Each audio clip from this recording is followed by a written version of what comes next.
بسم اللہ الرحمن الرحیم رب اشرح لی صدری ویسر لی امری واحلل عقدۃ من لسانی یفقہوا قولی رضیت باللہ ربا وبالاسلام دینا وبمحمد صلی اللہ علیہ وسلم نبیا ورسولا۔ اللہ اکبر اللہ اکبر اللہ اکبر، لبیک لبیک لبیک یا رسول اللہ صلی اللہ علیہ وسلم۔ الحمد للہ رب العالمین والصلاة والسلام علی خاتم النبیین سید الرسل وخاتم المعصومین وعلی آلہ واصحابہ اجمعین، اما بعد فاعوذ باللہ من الشیطان الرجیم، بسم اللہ الرحمن الرحیم،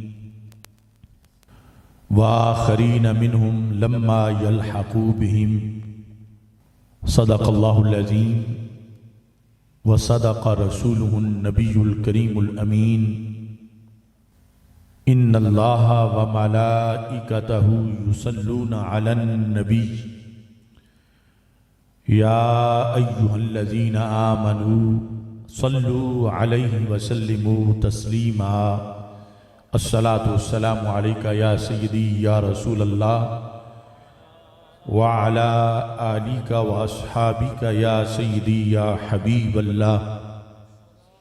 الصلاۃ والسلام علیکہ یا سیدی یا خاتم النبیین وعلی آلک واصحابک یا سیدی یا خاتم المعصومین۔ مولایا صلی وسلم دائما ابدا علی حبیبک خیر الخلق کلہم، منزہ عن شریک فی محاسنہ فجوہر الحسن فیہ غیر منقاسم۔ محمد تاج رسول اللہ قاطبۃ، محمد صادق الاقوال والکلم، محمد ذکرہ روح لانفسنا، محمد شکرہ فرد علی الامم۔ رب صلی وسلم دائما ابدا علی حبیبک خیر الخلق کلہم۔ خدایا بحق بنی فاطمہ کہ برقول ایماں کنی خاتمہ، اگر دعوت امرد کنی ور قبول، منو دست و دامان آل رسول صلی اللہ علیہ وسلم۔ فقہ حنفی بالیقین قرآن کی تفسیر ہے، فقہ حنفی بالیقین قرآن کی تفسیر ہے، فقہ حنفی سنت نبوی ہی کی تعبیر ہے۔ لفظ قرآن کی بتائیں کس قدر باریکیاں، لفظ قرآن کی بتائیں کس قدر باریکیاں، فہم سنت حضرت نعمان کی تقریر ہے۔ داتا حجویری بھی حنفی خواجہ اجمیر بھی، داتا حجویری بھی حنفی خواجہ اجمیر بھی، یہ ملک تو حنفیوں کی اس لیے جاگیر ہے۔ مسلم بخاری ابن ماجہ روپ ہیں تقلید کے، مسلم بخاری ابن ماجہ روپ ہیں تقلید کے، ہر محدث بالعمل تقلید کی تصویر ہے۔ سنیوں اٹھو بنائیں ملک کو سنی سٹیٹ، وقت کا یہ فیصلہ ہے قوم کی تقدیر ہے۔ سنیوں تانے رہو فکر رضا کی برچیاں، ملحدوں کے واسطے یہ بڑی شمشیر ہے۔ شیر آصف کیا بتائے ان کی قدر و منزلت، جن کا احسان ملت اسلام کی تکبیر ہے۔ اللہ تبارک و تعالی جل جلالہ وعم نوالہ واتم برہانہ وجل ذکرہ وعز اسمہ کی حمد و ثناء اور حضور سرور کائنات مفخر موجودات زینت بزم کائنات دستگیر جہاں غم گسار زماں سید سروراں حامی بے کساں قائد المرسلین خاتم النبیین احمد مجتبی جناب محمد مصطفیٰ صلی اللہ علیہ وعلی آلہ واصحابہ وبارک وسلم کہ دربار گہربار میں ہدیہ درود و سلام عرض کرنے کے بعد السلام علیکم ورحمۃ اللہ وبرکاتہ۔ رب ذوالجلال کے فضل اور توفیق سے تحریک صراط مستقیم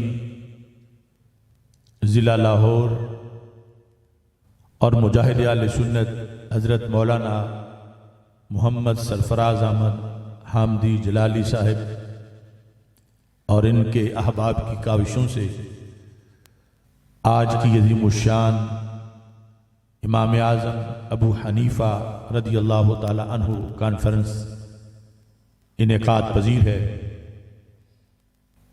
45ویں افکار رضا سیمینار کے موقع پر اس کانفرنس کا انعقاد کیا جا رہا ہے۔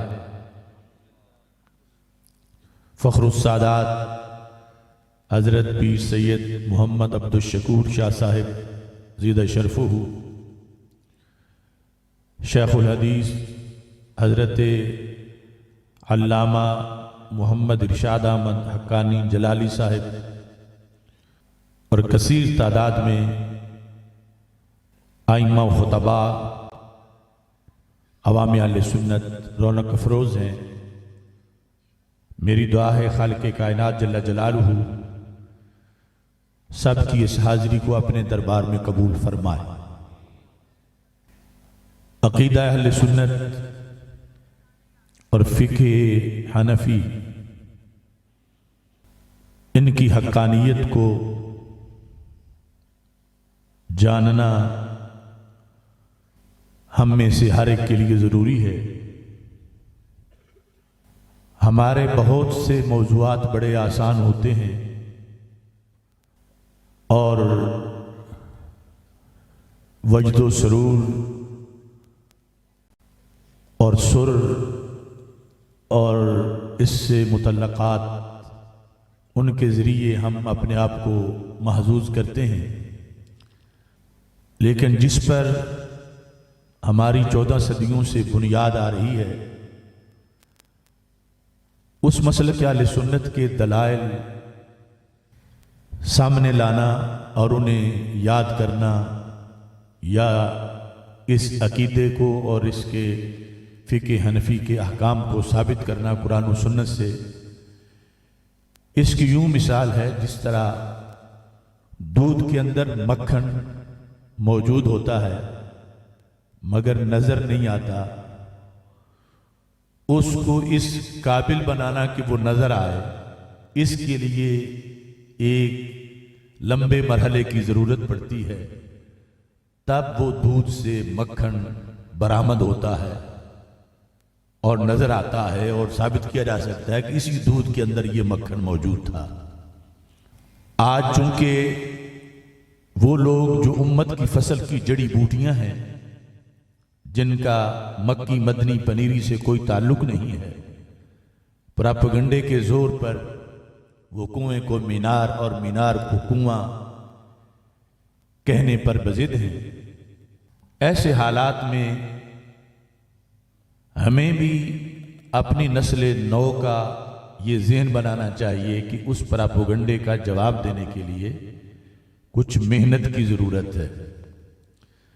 یقیناً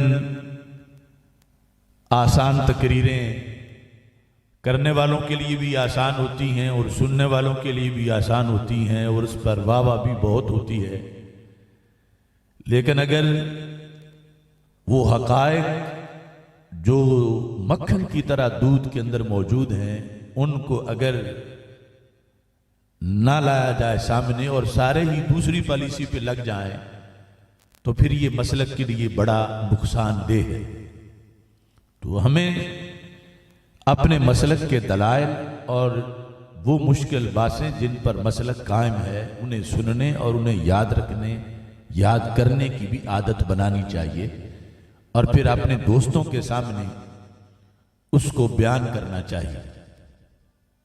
قرآن مجید برہان رشید میں رب ذوالجلال نے ارشاد فرمایا ہے وآخرین منہم لما یلحقوا بہم، اس سے پہلے تذکرہ ہے رسول اکرم صلی اللہ علیہ وسلم کے اس منصب کا کہ آپ حکمت کی تعلیم دیتے ہیں، حکمت اور تزکیہ نفس کرنے والے ہیں ان لوگوں کا جن کے دوران جن کے سامنے رسول اکرم صلی اللہ علیہ وسلم جلوہ گر ہوئے، یعنی صحابہ کرام رضی اللہ تعالیٰ عنہ۔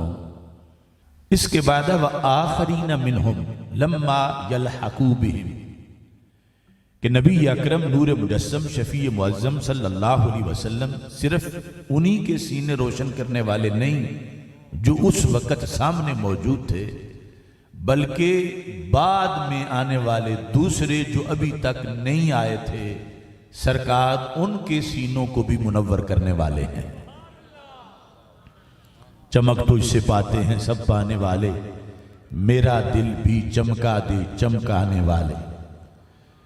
ان آخرین میں پہلا نمبر پھر تابعین کا ہے، چونکہ صحابہ کے بعد جو سرکار کا زمانہ نہ پا سکے اور وہ دوسرے ہیں بعد میں آئیں گے، تو یہ جماعت تابعین ہے۔ اور اس میں امام الائمہ حضرت سیدنا امام اعظم ابو حنیفہ رضی اللہ تعالی عنہ اور دیگر عظیم ائمہ کی ذوات قدسیہ ہیں۔ امام اعظم ابو حنیفہ رحمۃ اللہ علیہ کو رب ذوالجلال نے ایک لحاظ سے سبقت عطا فرمائی کہ جو ان سے پہلے کا زمانہ تھا وہ ہستیاں کتاب کی محتاج نہیں تھیں، کانت قلوبہم صنادیق علومہم، ان کے دل ہی علم کے صندوق تھے۔ ہمیں ہزاروں لاکھوں کتابوں سے بھی وہ کچھ نہیں ملتا جو انہیں رسول اکرم نور مجسم شفیع معظم صلی اللہ علیہ وسلم کی ایک نگاہ نبوت سے مل جاتا تھا۔ یہ جب دوسری صدی ہجری کا اوساط کا زمانہ تھا،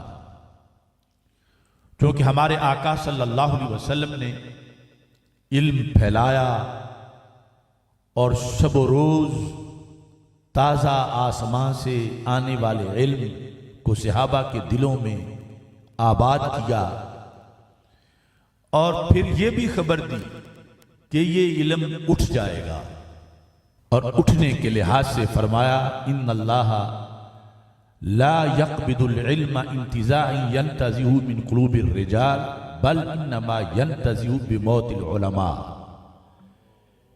کہ یہ یوں نہیں اٹھے گا کہ عالم دین رات کو علم کے ہمراہ سوئے اور صبح معاذ اللہ اٹھے تو سینے سے سب کچھ ڈیلیٹ ہو چکا ہو۔ فرمایا ہمارے آقا علیہ السلام نے ایسا نہیں ہوگا، یعنی عمومی طور پر اگرچہ کبھی یہ بھی بطور سزا اور سرزنش جزوی طور پر ہو سکتا ہے، اللہ محفوظ رکھے، لیکن ہمارے آقا علیہ السلام نے فرمایا جو علم اٹھے گا تو وہ اس لیے اٹھے گا کہ اہل علم اٹھ جائیں گے۔ تو یہ اولین جو جماعت اہل علم کی تھی وہ صحابہ کرام رضی اللہ تعالی عنہ کی جماعت تھی۔ وَالْإِيمَانُ فِي قُلُوبِهِمْ أَشَدُّ مِنَ الْجِبَالِ، جن کے دلوں کے اندر ایمان پہاڑوں سے بھی زبردست تھا، اور جنہوں نے علوم کے سمندر پیے ہوئے تھے۔ اب رفتہ رفتہ وہ ساری ہستیاں زمین سے اٹھ گئیں۔ یہ اگلا دور تھا کہ جس میں مادہ پرستی کا بھی حملہ ہو رہا تھا اور نئی نئی قومیں اسلام میں داخل ہو چکی تھیں اور ان کی زبانوں کی بھی عربی میں آمیزش ہو رہی تھی، اس مرحلے میں رب ذوالجلال نے حضرت امام اعظم ابو حنیفہ رحمۃ اللہ علیہ کو یہ توفیق بخشی کہ انہوں نے قیامت تک کے لیے شریعت کے اصول مرتب کر دیے۔ یعنی یہ ان کا صحابہ علیہ رضوان سے کوئی بڑا کام نہیں، کیونکہ صحابہ کے زمانے میں اس چیز کی ضرورت ہی نہیں تھی۔ جب ضرورت پڑی تو اس وقت فرنٹ پر امام اعظم ابو حنیفہ تھے۔ ابو حنیفہ تھا اول من دون علم هذه الشریعہ، اس شریعت کو مدون اور کمپائل کرنے میں پہلا نمبر امام اعظم ابو حنیفہ کا ہے، باقی بعد میں ہے۔ یعنی پہلے تو کتاب کی ضرورت نہیں تھی کہ حضرت صدیق اکبر، حضرت فاروق اعظم، حضرت عثمان غنی، حضرت مولا علی رضی اللہ تعالی عنہ کی کتابیں ڈھونڈی جائے یا دیکھی جائیں۔ اس وقت سب حافظے پر مدار تھا اور دل میں سب کچھ محفوظ تھا۔ اب نئے حالات تھے، نئے مسائل تھے اور عربی زبان خود عربیوں کے لیے مشکل ہوتی جا رہی تھی۔ تو امام اعظم ابو حنیفہ وہ انسان ہیں جنہوں نے سب سے پہلے امت کو کتاب لکھنے کا طریقہ سمجھایا۔ یعنی شریعت کو ابواب میں اور کتب میں مدون کرنا آپ سے شروع ہوا۔ یعنی مثلا کتاب الصلاۃ، کتاب الزکوٰۃ، کتاب الحج، کتاب الجہاد اور پھر اس کے نیچے مختلف ابواب، یہ پہلے کوئی تصور نہیں تھا۔ امام اعظم ابو حنیفہ نے اس طرح کر کے کہ نماز والے مسائل ایک جگہ ہوں، زکوٰۃ والے ایک جگہ ہوں، پھر ان مسائل کے مختلف ابواب ہوں، آپ نے یہ طریقہ شروع کیا۔ تو اسی کو دیکھ کر امام مالک رحمۃ اللہ علیہ نے موطا امام مالک جو حدیث کی پہلی کتاب ہے اس کے اندر اسی طریقے کو فالو کرتے ہوئے انہوں نے موطا امام مالک لکھی۔ امام ابو حنیفہ اتنے بڑے مرشد ہیں اس امت میں صحابہ کرام علیہ رضوان کے بعد کہ آپ نے بھرپور طریقے سے شورائی نظام پر 1000 فقہا کی موجودگی میں، جن میں 40 مجتہد تھے، آپ نے مہینہ مہینہ بحث کر کے قرآن و سنت کے دلائل اکٹھے کر کے مسائل کے اصول لکھے کہ جن سے قیامت تک آگے لوگ مسئلے ثابت کر سکیں۔ کتنی پلکوں سے نمی مانگ کے لائی ہوگی، پیاس تب پھول کی شبنم نے بجھائی ہوگی۔ اب اس میں بہت بڑا دخل وہ عقیدہ ختم نبوت کا ہے، چونکہ پہلے امتوں پر وہ ذمہ داریاں نہیں تھیں جو اس آخری امت پر ہیں۔ پہلے اب پوچھو یہود سے تمہاری فقہ کہاں ہے، نصارہ سے پوچھو تمہاری فقہ کہاں ہے، تو کوئی نام و نشان ہی نہیں۔ وہ جب اپنے نبیوں پر اتری ہوئی کتاب محفوظ نہ کر سکے تو اس کی گہرائی سے مسائل کیسے اخذ کریں گے؟ ادھر یہ امت مسلمہ ہے، یہ ذہین بھی چوٹی کی ہے اور امین بھی چوٹی کی ہے۔ ازل سے رب ذوالجلال نے یہ طے کیا ہوا تھا کہ میں نے جو آسمان سے وحی کا سلسلہ بند کرنا ہے تو ایسے لوگوں کے ہوتے ہوئے بند کرنا ہے جو بڑے ذہین ہوں، بڑے دلیر ہوں اور دین سے بڑے مخلص ہوں۔ یہ ہے جماعت صحابہ رضی اللہ تعالی عنہ اور اہل بیت اطہار رضی اللہ تعالی عنہ کے اولین افراد جنہیں شرف صحبت ملا کہ آخری رسول صلی اللہ علیہ وسلم انہوں نے جو پڑھایا اس امت نے اس کے لحاظ سے جب پتا تھا کہ اب کوئی نبی نہیں آئے گا، امت نے ہی رکھوالی کرنی ہے، تو انہوں نے صرف کتاب کو ہی محفوظ نہیں کیا بلکہ اپنے نبی علیہ السلام کے ہر خطاب کو بھی محفوظ کیا۔ یعنی حدیث شریف پہلی امتوں کے پاس کوئی ایسا ذخیرہ نہیں تھا 10 اوراق کا بھی کہ جس میں انہوں نے اپنے نبیوں کی احادیث جمع کی ہوں۔ ادھر اکیلے امام بخاری کی خدمات دیکھیے، اور صرف حدیث کے لفظ ہی نہیں بلکہ شعبہ جو ہے علم حدیث کا، اس میں 65 شعبہ جات ہیں جن کے ذریعے سے میرے نبی علیہ السلام کے لفظوں پر پہرا لگایا گیا کہ کوئی ملاوٹ نہ کر سکے۔ وہ اس امت نے اپنی ذہانت سے تیار کی۔ یعنی 65 علم ہیں علم حدیث کے اندر، راوی کے حال، مروی، متن، سند، جرح، تعدیل، اس پر ہزاروں جلدوں میں کتابیں، وہ آسمان سے نہیں اتری، سرکار کے فیض سے اس امت کے ذہن نے تیار کی۔ اور پھر قرآن مجید کے لفظ کے لیے گرامر کے اصول اور پھر اعراب کی تعلیمات اور اس کے معنی کی گہرائی سے ایک آیت سے سینکڑوں مسائل کو اخذ کرنا، اور پھر تصوف کے لیے یعنی کیفیت وہی رہے، دنیا اثر نہ کرے، اس امت نے اس شعبے میں تصوف کو اپنی طرف سے متعارف کروایا۔ تو یہ ساری چیزیں اس لیے ہیں کہ یہ آخری امت ہے، اس کی بڑی ذمہ داریاں ہیں۔ امام حسکفی کہتے ہیں کہ اگر حضرت موسیٰ علیہ السلام کی امت میں اور حضرت عیسیٰ علیہ السلام کی امت میں ایک ابو حنیفہ ہوتا، صرف ایک ابو حنیفہ ہوتا، عبداللہ سہل بن عبداللہ تستری کا یہ قول ہے، کہتے ہیں لو کان فی امت موسیٰ و عیسیٰ مثل ابی حنیفہ لما تحودوا ولا تنصروا۔ اگر ان امتوں میں امام ابو حنیفہ جیسا کوئی ایک بندہ ہوتا تو پھر فرمایا وہ دین حق جو ان کے نبیوں کا تھا اس کو باطل نہ ہونے دیتا، یہودیت نہ بنتی، نصرانیت نہ بنتی، اصل دین جو نبی لائے تھے وہ برقرار رہتا اور آیات کے سودے نہ ہوتے۔ وہاں بگاڑ اس لیے آ گیا کہ پوری امت میں کوئی ایک بھی ابو حنیفہ جیسا انسان نہیں تھا، اور یہاں ابو حنیفہ تو بہت بعد میں ہے، جماعت صحابہ پہلے اور ان کا بلین کردار ہے، اور اس کے بعد یہ ہستی، چونکہ یہ افکار رضا سیمینار بھی ہے تو اس لحاظ سے میں نے اعلیٰ حضرت رحمت اللہ علیہ کے جو اس سلسلہ میں حوالہ جات ہیں وہ جمع کیے اور وہ پیش کر رہا ہوں۔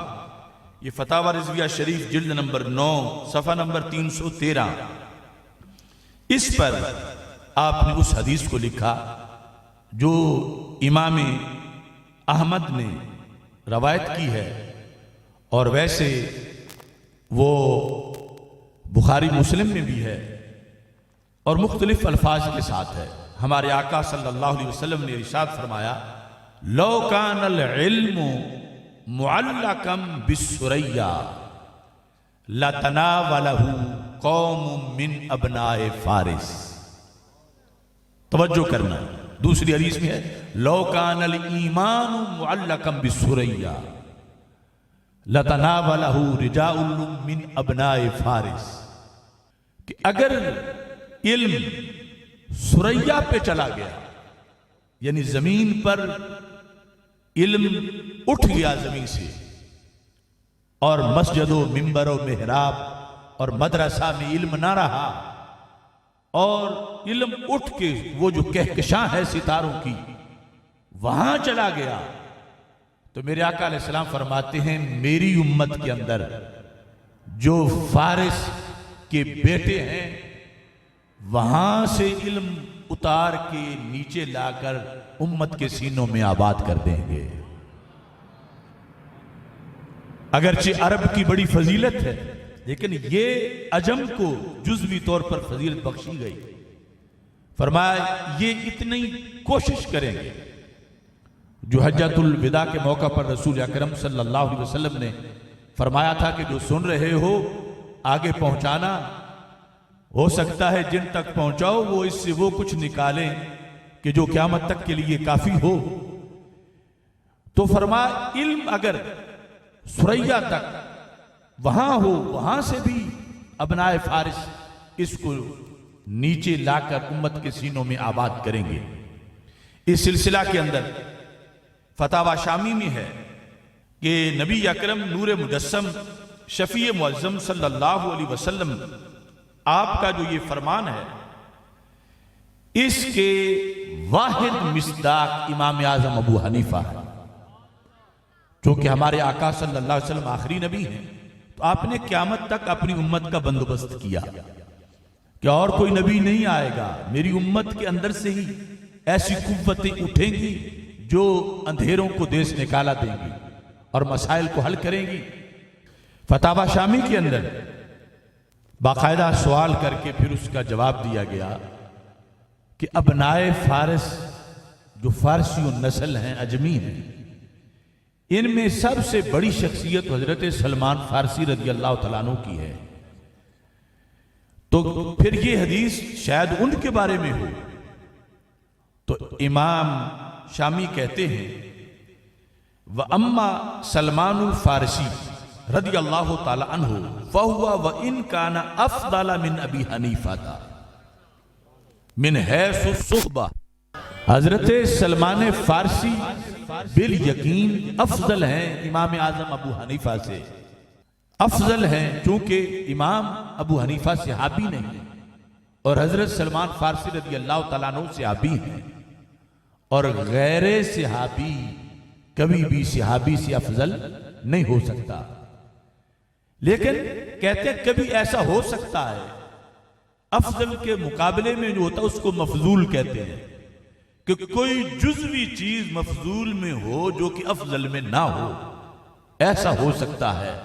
تو کہتے ہیں بالیقین افضل تو سلمان فارسی ہیں رضی اللہ تعالیٰ عنہ، لیکن فلم یکن فی العلم والاجتہاد ونشر الدین وتدوین احکامہ کابی حنیفہ. لیکن علم اور اجتہاد اور دین کو نشر کرنے کے لحاظ سے اور مدون کرنے کے لحاظ سے جو کردار امام ابو حنیفہ کا ہے وہ انہی کا ہی ہے. یہ جزوی طور پر اگرچہ آپ افضل نہیں ان سے، لیکن مفضول کے اندر کبھی ایسی کوئی چیز پائی جا سکتی ہے کہ جو کہ افضل میں نہیں.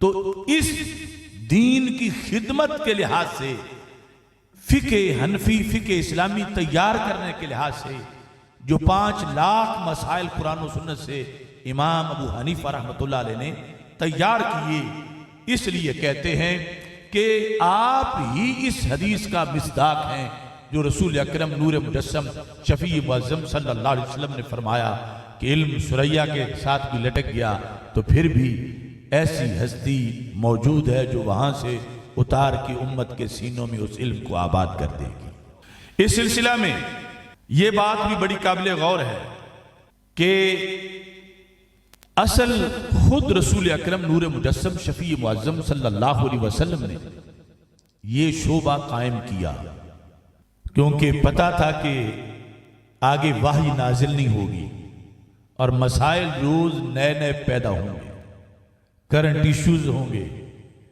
اور امت ایسی نہیں کہ جامد ہو، اس نے سارے شعبوں میں کام کرنا ہے. تو پھر ان کا ایک ایسا شعبہ ہو جس سے ہر مسئلہ جو پیش آئے اس مسئلے کا قرآن و سنت کی روشنی میں حل پیش کیا جا سکے. تو نبی اکرم نور مجسم شفیع معظم صلی اللہ علیہ وسلم نے اس سلسلہ میں باقاعدہ ٹریننگ بھی کروائی. بہت سے صحابہ جب سوال پوچھتے تھے تو سرکار دو عالم صلی اللہ علیہ وسلم ان پر آگے سوال کر کے انہی سے جواب دلواتے تھے. جس طرح کہ بخاری شریف میں ہے، ایک شخص نے پوچھا، ایک صحابی نے پوچھا، یا رسول اللہ صلی اللہ علیہ وسلم ان اختی ناظرت ان تحج و انہا ماتت، میری ہمشیرہ نے نظر مانی تھی حج کرنے کی، لیکن حج کیے بغیر فوت ہو گئی ہے، تو کیا یہ ہو سکتا ہے کہ حج میں کروں اور نظر میری ہمشیرہ کی پوری ہو جائے؟ تو رسول اکرم صلی اللہ علیہ وسلم مختصر جواب ارشاد فرما سکتے تھے اپنی شریعت کے مطابق، ہاں ایسا کر لو، ہو سکتا۔ آپ نے اس صحابی پہ سوال کر دیا، فرمایا لو کان علیہا دین اکنت قاضیہ، آپ مجھے جواب دیں کہ اگر تمہاری ہمشیرہ پر قرض ہوتا اور قرض ادا کیے بغیر وہ فوت ہو جاتی اور تم اپنی جیب سے پیسے دے کے قرض ادا کرتے، بتاؤ وہ قرض ادا ہوتا یا نہ ہوتا؟ تو صحابی کہنے لگے یا رسول اللہ صلی اللہ علیہ وسلم اتنا تو مجھے بھی پتا ہے کہ قرض میری طرف سے ادا کروں گا تو ادا ہو جائے گا۔ فرما فقد دین اللہ فہو احق بالقضاء، پھر اللہ کا قرض بھی پورا کر دو، وہ زیادہ حقدار ہے کہ اس کے قرض کو پورا کیا جائے۔ اب یہ ہے کہ جتنا علم ہے اس سے نامعلوم کو معلوم کیا جائے، یعنی یہ علم تھا صحابی کے پاس کہ قرض میرے ادا کرنے سے ہمشیرہ کا قرض ادا ہو جائے گا، تو میرے آقا علیہ السلام نے قیاس کروایا، فرما ایک ہوتا ہے حق کے مالی اور ایک ہے من وجہ مالی اور من وجہ بدنی۔ صحابی کو معلوم نہیں تھا وہ حج تھا کہ کیا ادا ہوگا میرے ادا کرنے سے یا نہیں ہوگا، تو یہ من وجہ مالی ہے اور من وجہ بدنی ہے، اور دوسری طرف وہ جو پیسوں والا ہے وہ مالی ہے۔ تو میرے آقا علیہ السلام نے مالی حق کے مالی میں جو نیابت ہے اس پر، اس حق میں جو من وجہ مالی اور من وجہ بدنی ہے اس کو قیاس کرنے کی دعوت دی، اپنی قیادت میں قیاس کروایا، انہی سے انہی کو جواب دلوایا تاکہ یہ سلسلہ قیامت تک آگے جاری رہے۔ ایسی صورتحال میں علت مشترکہ کو دیکھ کر مجتہد، ہر بندہ نہیں، مجتہد حکم لگائے گا تو وہ مسئلہ جو پہلے ہے شریعت کے اندر ہی لکھا ہوا لیکن چھپا ہوا ہے، جیسے گھڑا پانی کا بھرا ہو اوپر ڈھکنا ہو تو نظر نہیں آتا پانی، ڈھکنا سائیڈ پہ کر دیں تو پانی نظر آ جاتا ہے۔ تو مجتہد کا کام نیا پانی ڈالنا نہیں، اس پہلے کو ظاہر کرنا ہے۔ یہ مثبتی حکم نہیں ہوتا، یہ مظہر حکم ہوتا ہے۔ تو اس بنیاد پر امام ابو حنیفہ وہ پہلے شخص ہیں جنہوں نے اجتہاد سے قرآن و سنت کے اندر جو موجود تھے 5 لاکھ مسائل، ان کا پردہ ہٹا کے امت کے سامنے وہ مسائل ظاہر فرما دیے۔ اب دیکھیے جب رسول اکرم صلی اللہ علیہ وسلم نے یمن کا قاضی بنا کر بھیجا حضرت معاذ بن جبل رضی اللہ تعالیٰ عنہ کو، جامع ترمذی میں حدیث موجود ہے، بڑی توجہ سے سننا، تمہارے گرد و نواح میں ایسی، اور آج تو سوشل میڈیا کی وجہ سے بیرونی فتنوں میں بھی یہ چیز آ گئی ہے۔ رسول اکرم صلی اللہ علیہ وسلم نے جب ان کو بھیجا تو پوچھا، حالانکہ سرکار جانتے تھے، پوچھا اس لیے تھا کہ میرے پوچھنے پر معاذ بن جبل جواب دیں گے، میں تصدیق کروں گا، تو کل قیامت تک جو کہیں گے کہ قرآن و سنت کے ہوتے ہوئے اور کسی چیز کی ضرورت نہیں، ان کو اپنا جواب نہ دیا جائے، میرے معاذ کا جواب سنا دیا جائے۔ فرمایا بما تقضی یا معاذ، معاذ آپ یمن میں ایک دینی رہبر کے طور پر جا رہے ہیں، اور یمن والوں پر ہم نے لازم کیا ہے کہ وہ آپ کی پیروی کریں، آپ ان کو رہنمائی کریں گے، وہ تمہاری تقلید کریں گے، لیکن یہ بتاؤ کہ تمہارے پاس جب کیسز آئیں گے تو فیصلہ کیسے کرو گے؟ تو کہنے لگے اقضی بکتاب اللہ، میں قرآن مجید کو پڑھوں گا اور اس سے فیصلہ کروں گا۔ تو رسول اکرم صلی اللہ علیہ وسلم نے فرمایا فَإِن لَمْ تَجِدْ فِي کتاب اللہ، اگر قرآن میں تجھے نہ ملے تو پھر کیا کرو گے؟ تو کہنے لگے میں جو ہے اقضی بسنت رسول اللہ صلی اللہ علیہ وسلم، پھر سنت سے اس مسئلے کا حل پیش کروں گا۔ تو میرے آقا علیہ السلام نے فرمایا فَإِن لَمْ تَجِدْ فِي سُنَّةِ رسول اللہ، اگر سنت میں بھی نہ پاؤ تو آج جو لوگوں کا نعرہ ہے اگر یہ حقیقت ہوتی تو پھر حضرت معاذ بن جبل کو یہ جواب دینا چاہیے تھا، محبوب اس کے آگے میری کیا مجال ہے کہ میں بولوں، میں چپ کر جاؤں گا، میں کوئی جواب نہیں دوں گا۔ حضرت معاذ بن جبل چپ نہیں ہوئے، کہنے لگے اجتہدوا برأیی، مجھے جتنا قرآن آتا ہے، جتنی سنت مجھے معلوم ہے، اس کی روشنی میں ساتھ میں اپنی رائے شامل کروں گا، اور اجتہاد سے میں مسئلے کا حل یمن والوں کو بتا دوں گا۔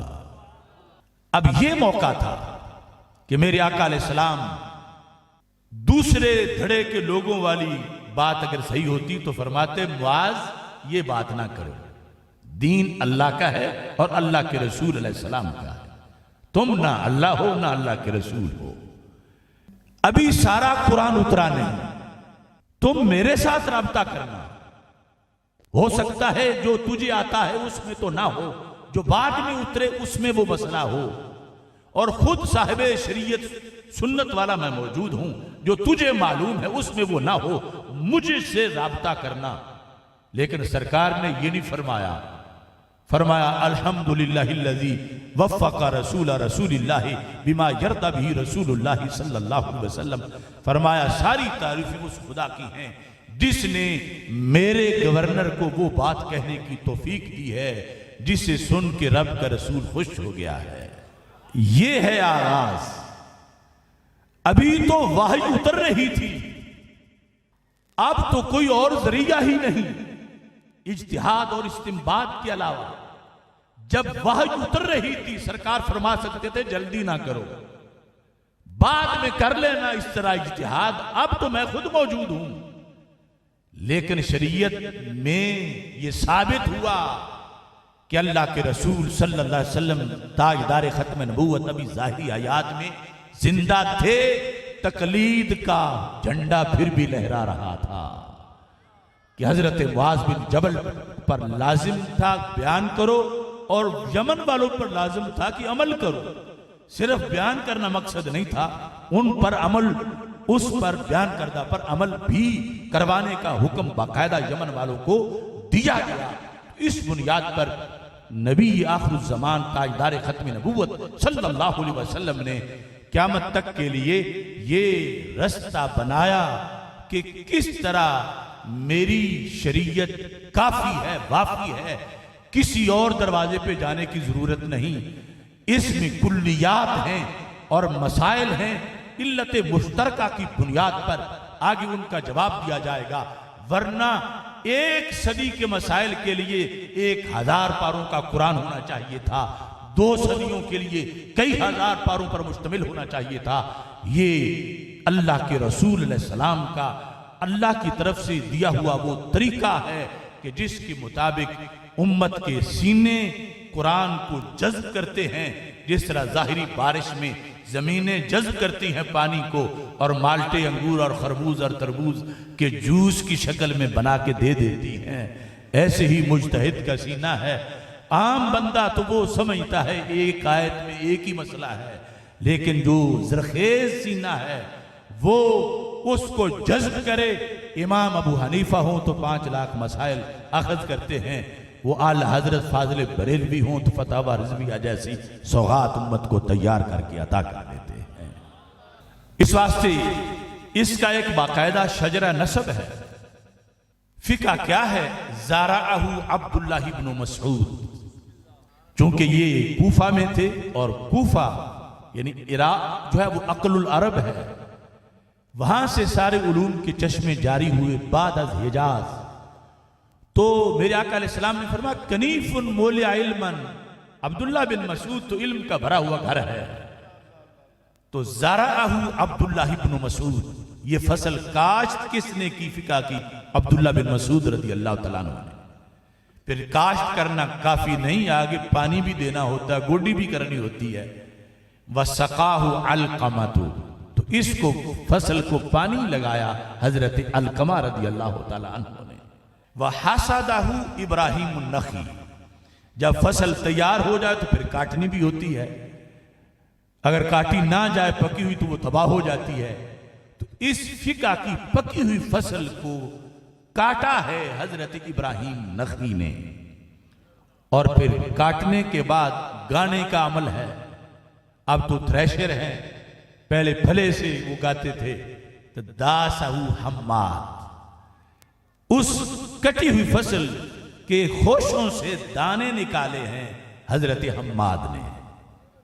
حماد ہیں امام اعظم ابو حنیفہ کے استاذ۔ پھر وَطَحَنَهُ ابو حنیفہ، جب دانے نکل گئے تو پھر روٹی کے لیے پہلے پیسنا پڑتا ہے، تو ان دانوں کو پیسا ہے امام ابو حنیفہ نے۔ وَعَجَنَهُ ابو یوسف، اور آٹا پیسا ہوا بھی روٹی نہیں بنتا جب تک اس کو گوندا نہ جائے، تو اس کو گوندا ہے امام ابو یوسف رحمت اللہ علیہ نے۔ وَخَبَزَهُ محمد، اور اس گوندے ہوئے کی روٹیاں امام محمد نے پکائی ہیں۔ فَسَائِرُ النَّاسِ يَأْكُلُونَ مِنْ خُبُزِهِ، یہ ساری صدیوں والے وہی پکی ہوئی روٹیاں کھا رہے ہیں۔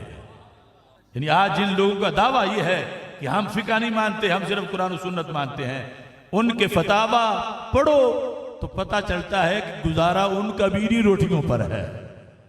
ایک ہم ہیں کہ کھاتے بھی ہیں اور ان کے گن گاتے بھی ہیں، دوسرے وہ ہیں کہ جب مسئلہ آ جائے تو اس وقت انہیں حل امام ابو حنیفہ کے شاگردوں کے شاگردوں کے شاگردوں یا نیچے کسی کتاب سے ملتا ہے، بلکہ میں کہتا ہوں ان کے فتاویٰ میں جو مدرس کی تنخواہ ہے، مؤذن کی تنخواہ ہے، امام کی تنخواہ ہے، خطیب کی تنخواہ ہے، اس کو اگر جواز ملا ہے ان کے فتاویٰ کے اندر تو فقہ حنفی کے حوالے سے ملا ہے، ورنہ ان کی کسی کی تنخواہ ہی جائز نہیں ہے۔ تنخواہ حلال کرنے کے لیے ابو حنیفہ کرتے ہیں اور تنخواہ لے کے پھر بھول جاتے ہیں۔ تو یہ امام ابو حنیفہ ہیں، یعنی انہوں نے وہ اصول بتائے۔ اب جس وقت پوچھا گیا انہی لوگوں سے کہ نیچے دکانیں ہوں اوپر مسجد ہو تو اب اس کا حکم کیا ہے، تو اب چاہیے تھا جس طرح دعویٰ ہے کوئی آیت پڑھ کے حکم بتاتے۔ قال اللہ تعالی، اللہ تعالیٰ نے یہ فرمایا ہے، آگے آیت پڑھتے، آیت نہیں پڑھ سکے تو پھر حدیث پڑھتے کہ بخاری میں ہے کہ یہ اللہ کے رسول علیہ السلام نے فرمایا ہے، حدیث بھی نہیں پڑھ سکے تو پھر کیا کیا، کہتے ہیں قاضی خان میں یہ لکھا ہے، تاتا ہرخانیہ میں یہ لکھا ہے، فتاویٰ عالمگیری میں یہ لکھا ہے۔ تو یہ ہے وہ پکی ہوئی روٹیاں جو امام ابو حنیفہ رحمت اللہ علیہ انہوں نے پکائیں، ان کے شاگردوں نے، اور سارے فقہاء بھی اور عام لوگ بھی انہی روٹیوں پر اللہ کے فضل سے گزارا کر رہے ہیں۔ اس لیے حضرت عبداللہ بن مبارک نے کہا، بہت بڑے فقیہ بھی تھے، مجاہد بھی تھے، اور یہ اشعار آج بھی امام اعظم ابو حنیفہ کی زرعی شریف پر وہ پیتل کے اندر لکھے ہوئے ہیں کہ لقد زان البلاد ومن علیہا امام المسلمین ابو حنیفہ باحکام و آثار و فقہ کآیات الزبور علی الصحیفہ فما فی المشرقین له نظیر ولا فی المغربین ولا بکوفہ۔ کہتے ہیں جس ہستی نے زانہ کا میں نے زینت بخشی بلاد کو، ایک شہر کو نہیں سارے ملکوں کو، جہالت یہ موت ہے اور یہ قباحت ہے، بدصورتی ہے، اور علم زینت ہے۔ لقد زان البلاد ومن علیہا، بلاد کو اور جو بلاد میں بسنے والے لوگ ہیں ان کو زینت بخشی ہے۔ کس نے؟ امام المسلمین ابو حنیفہ، مسلمانوں کے امام ابو حنیفہ رحمت اللہ علیہ نے۔ کیسے؟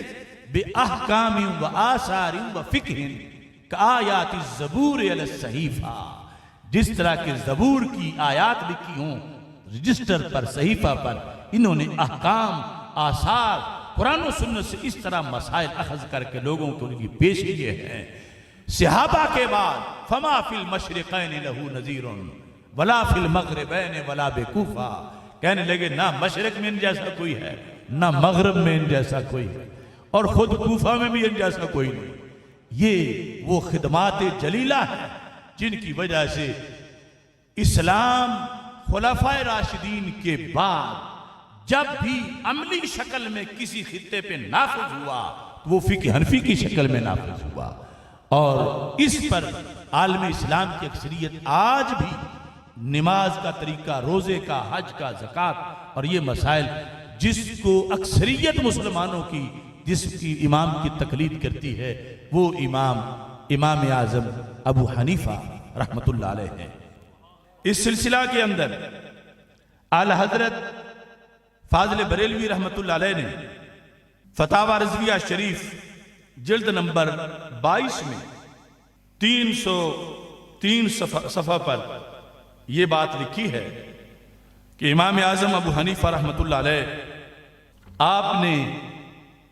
آپ کو اللہ نے کیا قابلیت دی تھی، یعنی زمین کی ایک قابلیت ہے نا، وہ لمبی حدیث ہو جائے گی، بخاری شریف میں ہے، سرکار فرماتے ہیں ما شالو ما بعثنی اللہ بہ من الہدی والعلم کمثل الغیث الکثیر، مجھے میرے رب نے جو علم اور ہدایت دے کر بھیجا اس کی مثال بارش جیسی ہے۔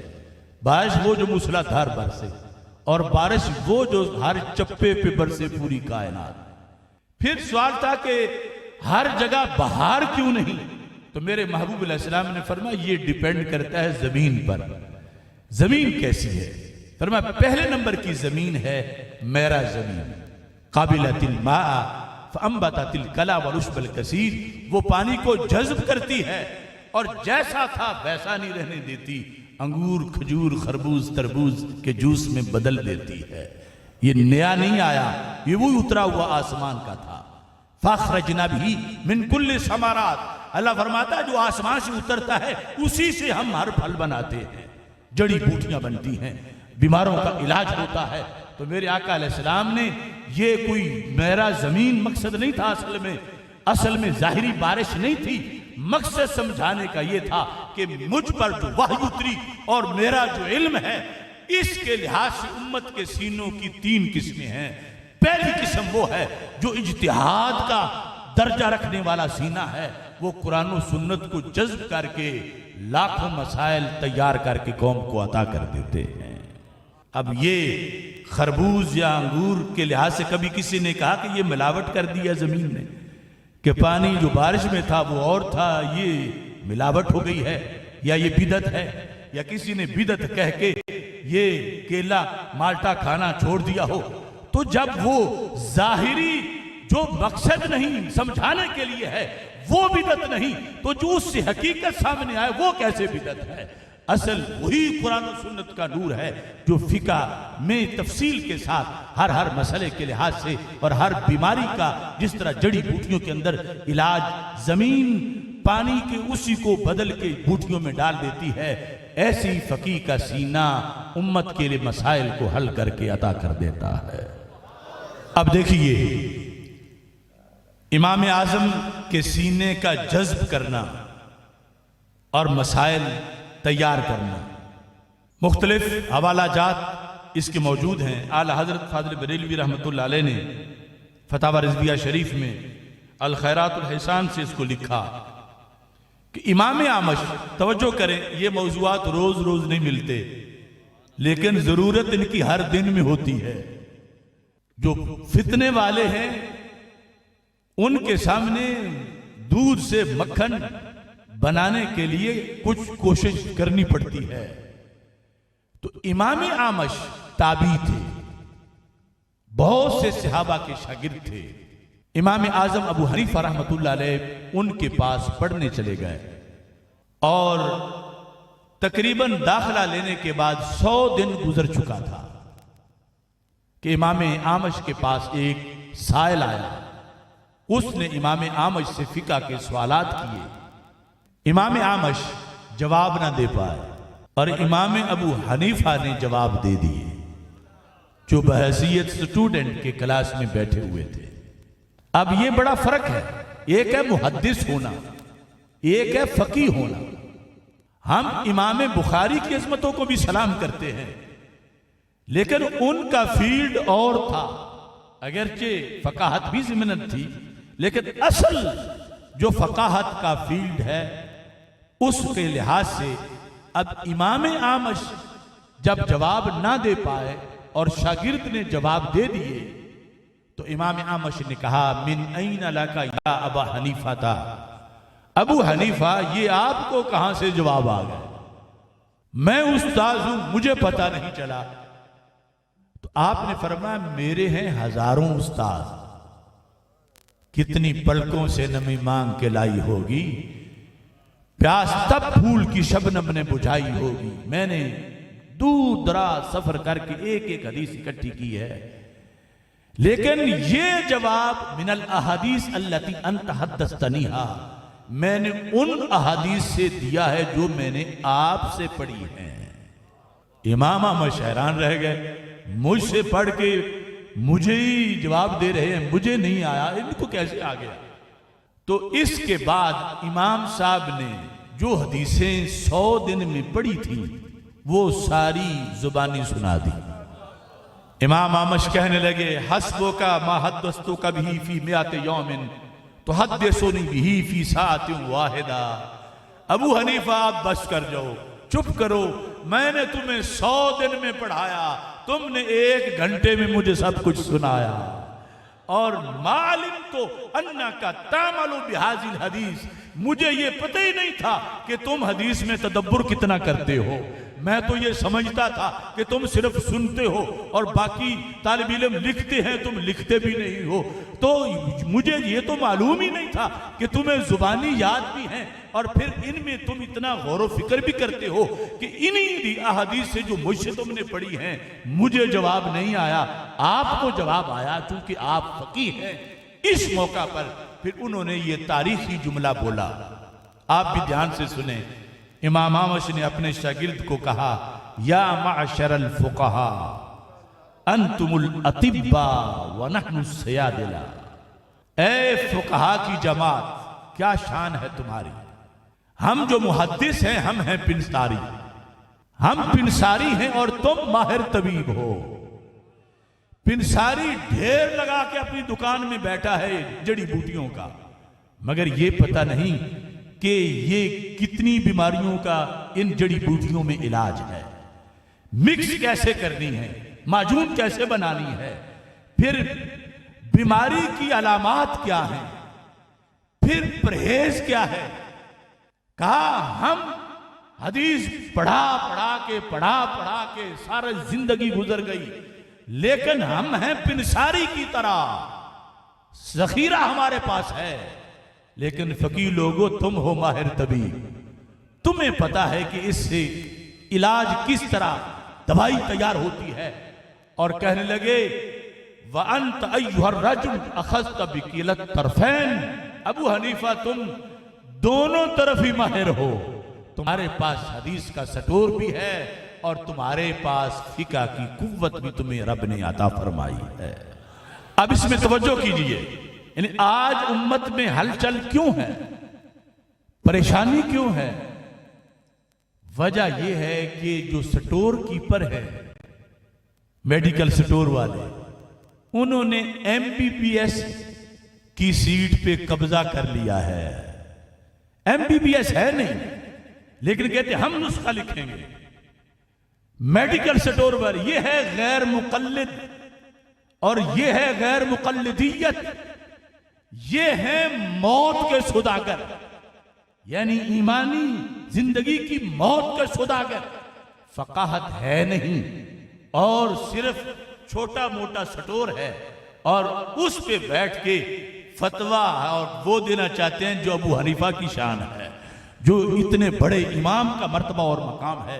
اب مرنا تو بندے نے آئی سے ہے جب ہے، لیکن اگر صحت میں زندگی گزر جائے تو کتنا اچھا ہے۔ تو جب میڈیکل سٹور والے MBBS والے بن کے نسخے لکھنے شروع ہو جائیں تو پھر بیمار نہیں ہوں گے لوگ تو کیا ہوگا؟ یہ ہے تقلید نہ کرنے کا اور خود جو ہے وہ امام اور مجتہد اور مفتی اور سب کچھ بن جانے کا نقصان جو معاشرے میں اس طرح موجود ہے۔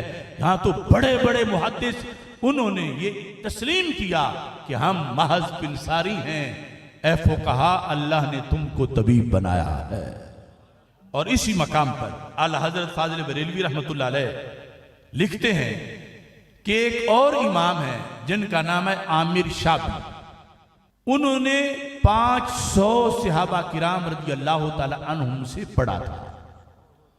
ایک صحابی کا شاگرد بھی زمانے کا امام ہوتا ہے، 500 صحابہ کے وہ شاگرد تھے، اور ان 500 میں حضرت مولا علی رضی اللہ تعالی عنہ بھی ہیں، حضرت سعد بن ابی وقاص، حضرت سعید بن زید، حضرت ابو ہریرہ، حضرت انس بن مالک، حضرت عبداللہ بن عمر، حضرت عبداللہ بن عباس، حضرت عبداللہ بن زبیر، یعنی اس طرح بڑے جو ممتاز صحابہ ہیں وہ بھی شامل ہیں 500 میں، جن سے حضرت عامر شابی نے پڑھا۔ تو عامر شابی سے پھر امام اعظم ابو حنیفہ نے پڑھا، یعنی دونوں تابعی ہیں لیکن وہ سینئر تابعی تھے عامر شابی۔ تو امام اعظم ابو حنیفہ نے اس تابعی سے جو 500 صحابہ کے شاگرد تھے، امام اعظم خود بھی صحابہ کے شاگرد تھے لیکن یہ 500 صحابہ کے شاگرد عامر شابی، ان سے امام اعظم ابو حنیفہ رحمۃ اللہ علیہ نے پڑھا، اور ان کا یہ ریکارڈ تھا عامر شابی کا، یعنی اس حد تک حدیث میں دسترس تھی اور اتنا حدیث کے علم کا وہ سمندر پی چکے تھے کہ انہوں نے کہا کہ 20 سال مجھے گزر گئے ہیں، کسی محدث سے میں نے کبھی کوئی ایسی حدیث نہیں سنی جو مجھے پہلے نہ آتی ہو، یعنی 20 سال کے زمانے میں مجھے کوئی نئی حدیث نہیں ملی، میں اتنا پڑھ چکا ہوں کہ جو محدث بھی حدیث بیان کرتا ہے مجھے وہ پہلے آتی ہے۔ آج سے نہیں 20 سال پہلے وہ امام عامر شابی وہ کہنے لگے اس کے باوجود کہ مجھے اتنی حدیثیں آتی ہیں، اِنَّا لَسْنَا بِالْفُقَهَا، کہنے لگے ہم فقیہ نہیں ہیں، وَلَكِنَّا سَمِعْنَا الْحَدِيثَ، ہم نے حدیث سنی ہے، فَرَوَيْنَاهُ، ہم نے اس کو آگے فقہا کے لیے روایت کر دیا ہے، من اذا علم عاملہ، کہ وہ آگے ان کی ڈیوٹی ہے کہ وہ اس سے کیا کیا مسائل اخذ کرتے ہیں اور کس طرح فقہ کو مرتب کرتے ہیں۔ تو یہ یعنی ایک جہت ذہن میں ضروری ہے رکھنا سامنے کہ محدث روایت میں ماہر ہے، درایت ایک علیحدہ چیز ہے، اور پھر اس میں بطور خاص امام اعظم ابو حنیفہ رحمۃ اللہ علیہ آپ کا یہ اجتہاد کا انداز تھا جس سے آپ نے اللہ کے فضل سے فقہ کی اتنی بڑی سوغات کو تیار فرمایا۔ اور اسی میں حضرت امام اعظم ابو حنیفہ رحمۃ اللہ علیہ، چونکہ کوئی بھی بڑی شخصیت ایسی بچی نہیں کہ جس کے حاسدین نہ ہوں، جس کے مخالفین نہ ہوں، جس پر الزامات نہ لگیں۔ تو امام اعظم ابو حنیفہ جو امت میں منفرد کام کر رہے تھے، تو دوسری طرف یہ پراپوگنڈا تھا کہ ابو حنیفہ دین بدل رہے ہیں معاذ اللہ، اور یہ اپنی رائے کو دین میں داخل کر رہے ہیں، یہ اپنی رائے کو مذہب بنا رہے ہیں۔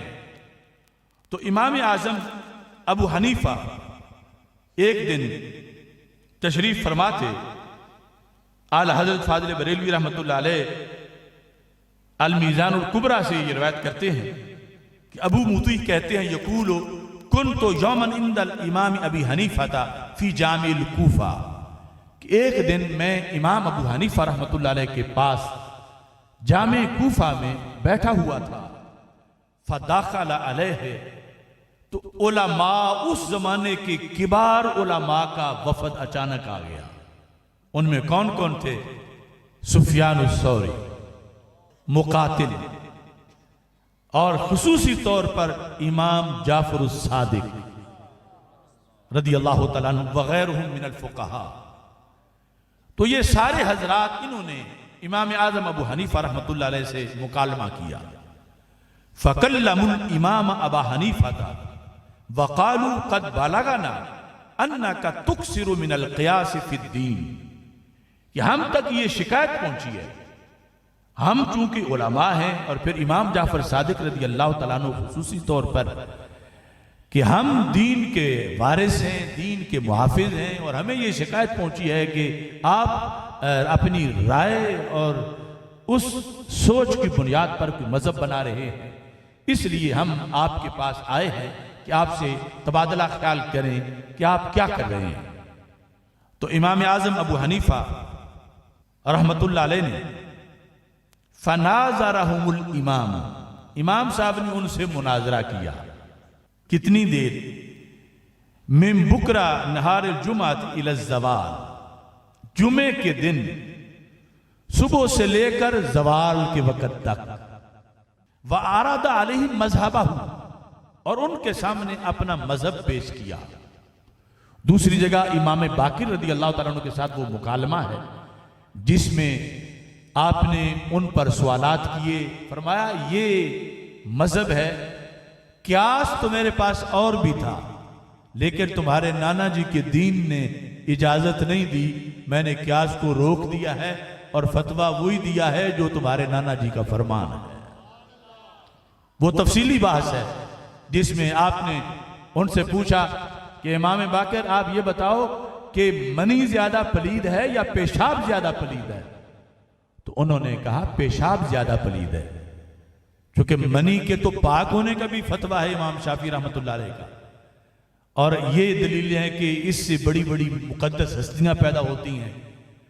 تو آپ نے فرمایا آپ کہہ رہے ہو کہ بول یعنی پیشاب زیادہ پلید ہے، تو زیادہ پلید چیز جسم سے نکلے تو قیاس اور عقل اور رائے یہ کہتی ہے پھر جسم کو پاک کرنے کا زیادہ اہتمام ہونا چاہیے، اور تھوڑی پلید نکلے تو پھر تھوڑا اہتمام ہونا چاہیے۔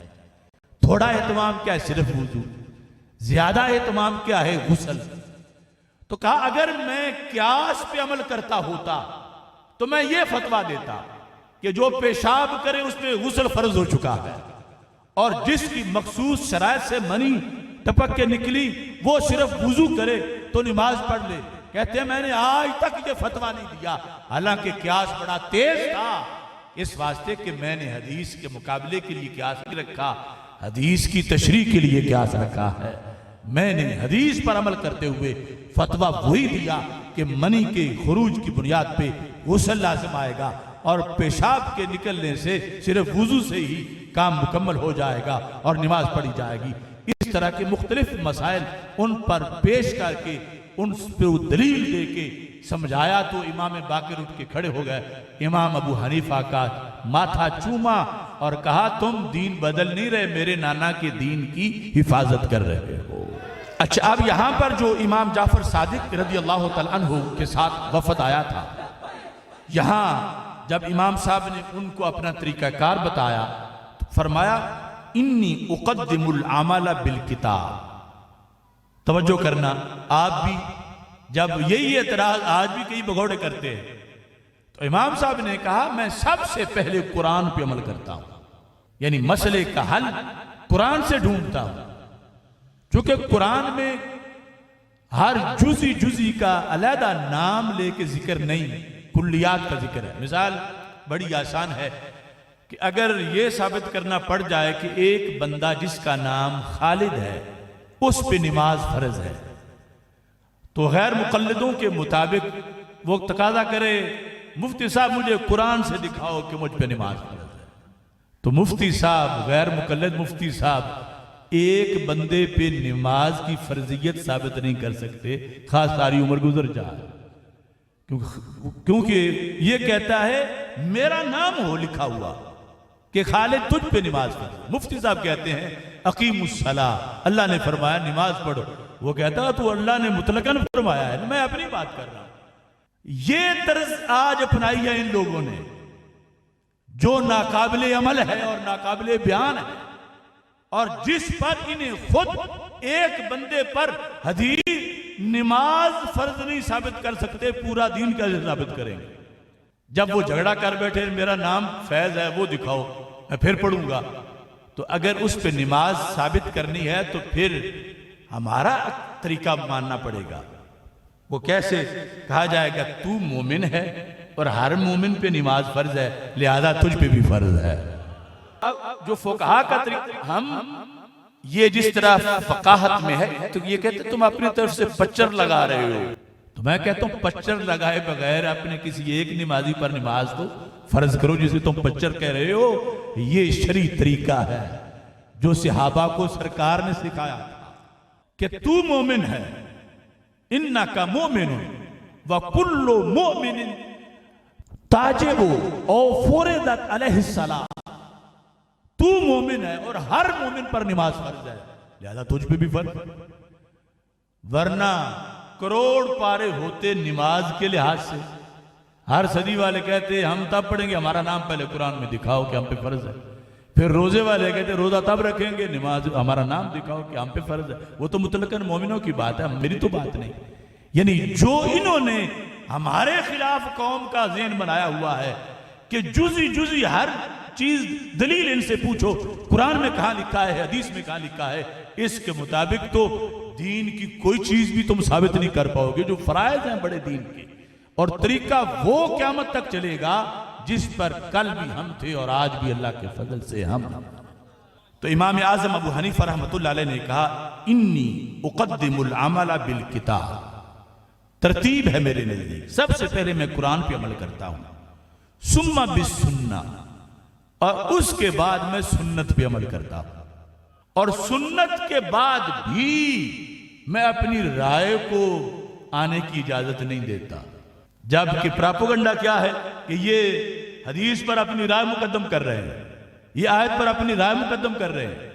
تو آپ نے ان علماء کو، ائمہ کو بتایا میں پہلے قرآن سے، پھر حدیث سے، سنت سے، اور اس کے بعد بھی میں قیاس کا دروازہ نہیں کھولتا. پھر کیا کرتا ہوں، ثم باقضیۃ الصحابہ، پھر میں صحابہ کے فیصلے پڑھتا ہوں. قرآن، سنت، پھر صحابہ کے فیصلے، جس پر ان کا اتفاق ہوا ہو وہ بھی پڑھتا ہوں، جس میں ان کا اختلاف ہوا ہو وہ بھی پڑھتا ہوں، اور جس وقت وہاں سے مسئلے کا حل نہ ملے حینئذ اقیس ہو، پھر میں قیاس کرتا ہوں. اور وہ قیاس پتہ ہے کیا ہوتا ہے، علت مشترکہ کو دیکھ کر حکم لگانا. مثال کے طور پر اب تو آپ سارے جانتے ہیں کہ بجلی کی تار 10 کمروں میں سے گزر کے جا رہی ہو، 11ویں میں ہولڈر پر بلب لگا ہو، تو بندہ یہی سمجھ رہا تھا نا واقف کہ 10 تو اندھیرے ہی ہیں، ان میں کچھ نہیں ہے. لیکن الیکٹریشین نے ان 10 میں بھی ہولڈر لگا کے بلب لگائے تو وہ بھی روشن ہو گئے. اب ان 10 کو الیکٹریشین نے اپنی جیب سے بجلی سے روشن نہیں کیا، اسی سے کیا جس سے 11واں روشن تھا، اور وہی جو پیچھے ٹرانسفارمر سے آ رہی تھی. صرف یہ ہے کہ یہ ماہر تھا، عام بندے کو خبر نہیں تھی، وہ جانتا نہیں تھا کہ اس تار پہ ہولڈر بھی لگ سکتا ہے ان 10 کمروں میں، اور بلب بھی لگ سکتا ہے، اور باقی اگر اناڑی لگائے گا تو لٹک جائے گا، خود مرے گا اوروں کو بھی مارے گا. لیکن مجتہد دیکھتا ہے کہ کہاں کہاں سے برقی رو ایمانی گزر رہی ہے، ہولڈر لگا کے بلب لگاتا ہے تو مسئلے سارے روشن ہو جاتے ہیں. یہ ہے اقیسو، یعنی اب نئی چیز نہیں، نیا دین نہیں، وہی دین صرف لوگوں سے چھپا ہوا ہے، مجتہد کو پتا ہے، اور مجتہد وہاں طریقہ سے ہولڈر لگا کے بلب جلاتا ہے اور روشنی ہو جاتی ہے. یہ کام کیا ہے امام ابو حنیفہ نے، کوئی نیا برقی رو کا سلسلہ نہیں، قرآن و سنت ہی ہے. اس کی روشنی میں اجتہاد کیا، علت تلاش کر کے ہولڈر لگا کے بلب لگائے اور قیامت تک کے لیے راہوں کو روشن کر دیا. یہاں لکھا ہے کہ جب آپ نے یہ کلیئر کیا ان کے سامنے جو سوالات کر رہے تھے ائمہ، امام جعفر صادق رضی اللہ تعالیٰ عنہ اور دیگر ہستیاں، تو فیصلہ کیا ہوا؟ یہاں لکھا ہے فَقَامُوا كُلُّهُمْ وَقَبَّلُوا يَدَيْهِ، سارے اٹھ کے کھڑے ہو گئے. یعنی سفیان ثوری، مقاتل بن حیان، امام جعفر صادق رضی اللہ تعالیٰ عنہ سارے اٹھ کے کھڑے ہو گئے. فَقَامُوا كُلُّهُمْ وَقَبَّلُوا يَدَيْهِ وَرُكْبَتَيْهِ، قَبَّلُوا يَدَيْهِ وَرُكْبَتَيْهِ، امام صاحب کے دونوں ہاتھوں کو چوما اور امام صاحب کے گھٹنوں کو بھی چوما. اور وقالوا له، اور پھر یہ زبان سے بولے انت سید العلماء، کہ ابو حنیفہ تم تو علماء کے سردار ہو. یہ تو لوگوں کی بکواس تھے جو انہوں نے ہمیں تمہارے بارے شکایتیں کی اور پراپوگنڈے کیے. یہ اس وقت سے سلسلہ جاری ہے بدخواہوں کا جو آج تک جاری ہے، اور حقیقت وہ ہے جو اس وقت امام صاحب نے کلیئر کر دیا اور ائمہ نے تصدیق کر دی، اور اس پر ان کو یہ لقب دیا انت سید العلماء، اور ساتھ یہ کہا فاعف عنا فیما مدا منا من وقیاتنا فیک بغیر علم، نا علمی بے علمی کی حالت میں، بے خبری کی حالت میں ہماری زبان سے تمہارے خلاف کوئی لفظ نکل گیا ہو تو امام ہمیں معاف کر دو۔ چونکہ لوگوں نے پراپوگنڈا ایسا کیا تھا، اگر کوئی لفظ ہماری زبان سے نکلا ہے آپ کے خلاف تو ہم معافی کے طلبگار ہیں۔ فقال غفر اللہ لنا ولکم اجمعین، تو امام صاحب نے کہا اللہ مجھے اور آپ ہم سب کو بخشے، معاف کرے۔ تو اس طرح یعنی طریقہ کار تھا جس طرح امام اعظم ابو حنیفہ رحمۃ اللہ علیہ نے ان امور کو سامنے رکھا اور پھر اس کی بنیاد پر فقہ کی ایک عظیم جو یہ تحفہ تھا وہ ہمارے لیے تیار کیا۔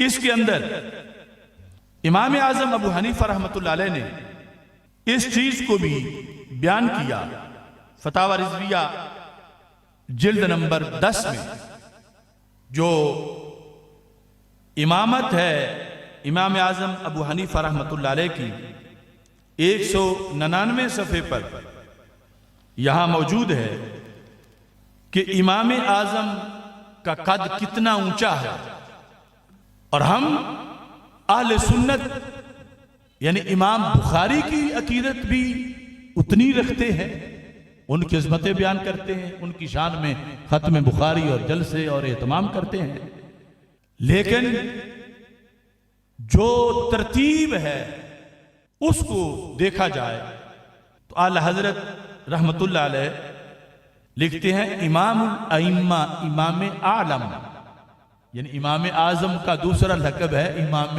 عالم، سب سے زیادہ علم رکھنے والے اپنے عہد میں اور بعد والوں سے۔ فرمایا کہ یہ جتنی علم کی بہار ہے امام ابو حنیفہ کے شاگردوں کے شاگردوں کے شاگردوں کے شاگردوں کے شاگردوں کی بہار ہے۔ مثال دے کے فرماتے ہیں، آپ فرماتے ہیں خود امام بخاری کے استاذ اجل امام احمد بن حنبل، یعنی امام بخاری شاگرد ہیں امام احمد بن حنبل کے، اور امام احمد بن حنبل شاگرد ہیں امام شافعی رحمۃ اللہ علیہ کے، اور امام شافعی شاگرد ہیں امام محمد کے، اور امام محمد شاگرد ہیں امام ابو یوسف کے، اور امام ابو یوسف شاگرد ہیں امام ابو حنیفہ کے۔ تو اتنا نیچے درجے پر جا کر جو شخص امام صاحب کے دسترخوان میں شاگردوں کے شاگردوں کے شاگردوں کے شاگردوں کا شاگرد ہے، اس کو آج کچھ امام صاحب پہ فوقیت دے رہے ہیں اور امام صاحب پر الزام لگا رہے ہیں اور اعتراض کر رہے ہیں۔ نہیں، اللہ کے فضل سے امام اعظم ابو حنیفہ رحمۃ اللہ علیہ نے نبی اکرم نور مجسم شفیع معظم صلی اللہ علیہ وسلم کے اس خصوصی کرم اور فضل کی بنیاد پر جو کام کیا، یقیناً وہ امت میں منفرد کام ہے۔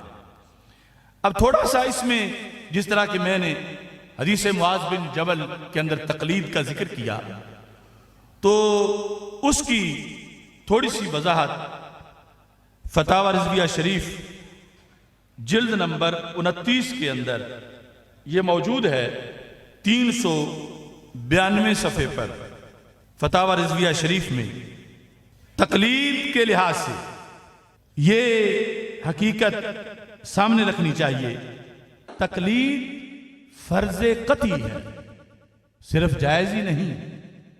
تقلید یہ ہوتا ہے کہ امام کے بعد دلیل قول کو مطالبہ دلیل کے بغیر مان جانا۔ یہاں بھی یہ لوگ ڈنڈی مارتے ہیں، کہتے ہیں کہ تقلید کا مطلب یہ ہے کہ اس بات کی دلیل ہی کوئی نہیں، بس صرف امام نے کہہ دیا ہے تو اسے کرو۔ اصل یہ ہے کہ امام کے بعد دلیل قول کو، جس کی دلیل قرآن میں ہے، جس کی دلیل سنت میں ہے، مطالبہ دلیل کے بغیر اس کو قبول کر لینا۔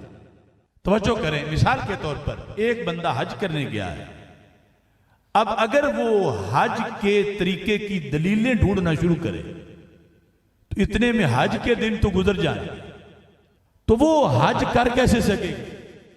اس کا کام ہے طریقہ پڑھنا، طریقے کو معلوم کرنا کہ کرنا کیسے ہے۔ باقی یہ امام کی ڈیوٹی ہے کہ اس طریقے کی دلیلیں کیا ہیں۔ یعنی اگر اس بنیاد پر ہر عامی پر یہ لازم کیا جائے کہ وہ پہلے مسئلے کی دلیل پڑھے اور پھر عمل کرے تو پھر کوئی نئی زندگی ملے گی تو عمل کرے گا کہ ایک زندگی تو عمل کی دلیل ڈھونڈتے گزر جائے. تو تقلید یہ ہے کہ اعتماد ہے اس امام پر کہ جس کو قرآن و سنت میں مہارت ہے، اس کے بعد دلیل قول کو جس نے اپنے مقام پر دلیل لکھی ہوئی ہے. مطالبہ دلیل کے بغیر اس شریعت کے مسئلے پر عمل کر دینا یہ تقلید ہے، اور یہ تقلید فرض ہے. قرآن مجید میں ہے فَاسْأَلُوا أَهْلَ الذِّكْرِ إِن كُنتُمْ لَا تَعْلَمُونَ. اہل ذکر سے پوچھو اگر تمہیں پتہ نہیں. اگر پوچھ کے عمل نہیں کرنا تو پھر اللہ حکم یہ کیوں دے رہا؟ اور پھر حدیث شریف میں ہے کہ نبی اکرم صلی اللہ علیہ وسلم نے فرمایا الا سألوا ان لم يعلموا، اگر وہ جانتے نہیں تھے تو انہوں نے پوچھا کیوں نہیں؟ فإنما شفاء العی السوال، فرمایا جو جہالت ہے اس کا علاج سوال میں ہے. شفا تب ملتی ہے کہ جب پوچھا جائے، اور پوچھنے کے بعد پھر پوچھنا ہے عمل کرنے کے لیے. اب اس کے اندر کچھ لوگوں کی یہ رائے ہے کہ تھوڑا سا ادھر سے لے لیں، تھوڑا سا اس مسلک سے لے لیں، تھوڑا سا اس سے لے لیں، اس طرح کم کر کے ہم جو ہے وہ آسانی ان کا دین ہے کہ جہاں سے آسانی ملے. اس کے بارے میں یہ ائمہ کا قول ہے کہ جس کا ایسا مزاج بن جائے معاذاللہ زندیق بن کے مرتا ہے، کیونکہ اس کا مذہب آسانی ہے، جدھر سے آسانی ملے. اور ایک مذہب کی پابندی ضروری ہے، اور یہ چاروں اہل سنت کے فقہ ہیں. تیسری صدی، 3 صدیوں کے بعد ان کے اندر امت جو ہے وہ منقسم ہوئی. وہ فقہ حنبلی ہو، حنفی ہو، شافعی ہو، مالکی ہو، یہ سب اہل سنت ہیں. ان میں فقہ جعفری شامل نہیں ہے. اس کے لحاظ سے آگے لازم یہ ہے کہ ایک کا مقلد ہو. اس سلسلہ میں امام صاحب کہتے ہیں اگر ایک مذہب کی پابندی نہ کی جائے تو یا وقت واحد میں شے واحد کو حرام بھی جانے گا اور حلال بھی. یعنی ایک امام کیوں ضروری ہے کہ اگر ایک امام کی پابندی نہ کی جائے تو پھر لازم آئے گا کہ ایک بندہ ایک چیز کو بیک وقت حلال بھی مانتا ہے اور حرام بھی مانتا ہے، تو یہ واضح گمراہی ہے. یا وہ حلال ہے یا وہ حرام ہے. یہ تو نہیں ہو سکتا کہ حلال بھی ہو اور حرام بھی ہو. مثال کے طور پر مقتدی کا قرات کرنا امام کے پیچھے شافعیوں کے نزدیک واجب ہے اور احناف کے نزدیک حرام ہے. اب جو کہتا ہے کہ میں ایک پر نہیں رہوں گا تو یہاں لازم آئے گا کہ وہ وقت واحد میں ایک چیز کو حلال بھی مان رہا ہے اور حرام بھی مان رہا ہے، اور یہ باطلی باطل ہے. یا پھر یہ لازم آئے گا کہ ایک وقت میں حلال مان رہا ہے، دوسرے وقت میں حرام مان رہا ہے. اور قرآن مجید میں ہے یحلونہ عاما ویحرمونہ عاما. کچھ لوگوں کی مذمت کرتے ہوئے اللہ نے کہا ایک سال اسے حلال بنا لیتے ہیں، دوسرے سال اسی کو حرام بنا لیتے ہیں. تو ایک جگہ تقلید شخصی ایک امام کی اس لیے ضروری ہے کہ حق ایک چیز ہے، حق میں تعدد نہیں. یہ معتزلہ کا مذہب ہے کہ حق میں تعدد ہے، ایسے کر لو پھر بھی ٹھیک ہے، ویسے کر لو پھر بھی ٹھیک ہے. یہ تعدد ہونا حق میں یہ معتزلہ کا مذہب ہے. اہل سنت کا مذہب جو ہے وہ یہ ہے کہ حق ایک ہی چیز ہے، ایک چیز کا نام حق ہے. اس بنیاد پر یعنی تقلید شخصی جو خود صحابہ کرام رضی اللہ تعالی عنہم کے زمانہ سے وہ شروع ہوئی اور اس کے بعد آج تک اللہ کے فضل سے رائج ہے. فتاوی رضویہ شریف کی 6 جلد کے اندر اعلی حضرت فاضل بریلوی رحمۃ اللہ علیہ نے فرمایا اہل السنت قد افترقا بعد القرون الثلاثہ او الاربع على 4 مذاہب ولم يبقى مذہب فی فروع المسائل سوا هذه الاربع. کہ 3 یا 4 صدیوں کے بعد اہل سنت ان 4 مذہبوں میں منقسم ہوئے، حنفی، مالکی، حنبلی اور شافعی.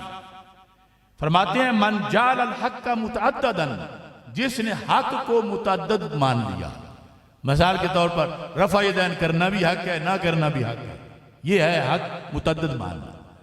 تو جس نے حق کو متعدد مانا کل معتزلہ تھے، جس طرح کہ معتزلہ کا مذہب ہے اثبت للعام الخيار من كل مذهب ما يهواه ومن جعل واحدا كعلمائنا الزم للعام اماما واحدا۔